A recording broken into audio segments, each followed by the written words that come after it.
Praise the Lord.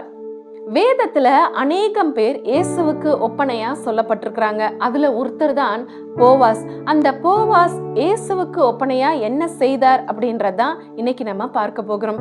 பாருங்க, போவாசினுடைய வயல் நிலத்திற்கு ஒரு முறை ரூத் என்கிற ஒரு மோவாபிய பெண், ஒரு விதவை, அங்க சாப்பாட்டுக்கு கூட வழி இல்லாம, அது கோதுமை அறுப்பின் காலம் என்கிறபடியால அங்க கீழே சிந்துறத பொறுக்கி கொள்ளலான்னு சொல்லி அந்த ரூத் வராங்க.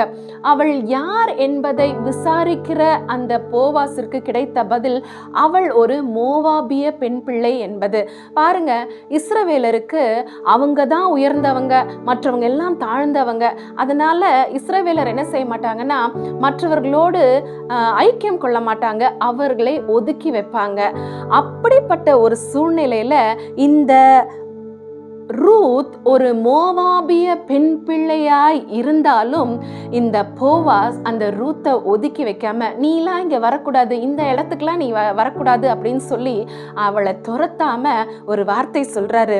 ரூத் 2:8, அப்பொழுது போவாஸ் ரூத்தை பார்த்து, மகளே கேள், பொறுக்கி கொள்ள வேறே வயலில் போகாமலும் இவ்விடத்தை விட்டு போகாமலும் இங்கே என் ஊழியக்கார பெண்களோடு கூடவே இரு அப்படின்னு சொல்லி சொல்றாருங்க. பாருங்க, அந்நிய பெண்ணா இருந்தும் அவளை அனுசரணையாய் நடத்துறாரு இந்த போவாஸ். ஆண்டவரும் அப்படிதாங்க.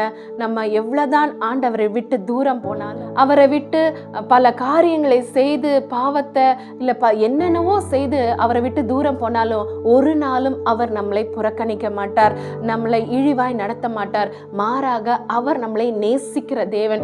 எப்படி அந்த போவாஸ் ரூத்தை நேசித்தாரோ, அவளுக்கு நல்ல சலக்கரணை செய்தாரோ, அதே போல நம்மளுடைய ஆண்டவரும் நம்மளுடைய வாழ்நாட்கள்ல நம்மளை ஆதரிக்க அவர் நல்லவராயிருக்கிறார். God bless you all.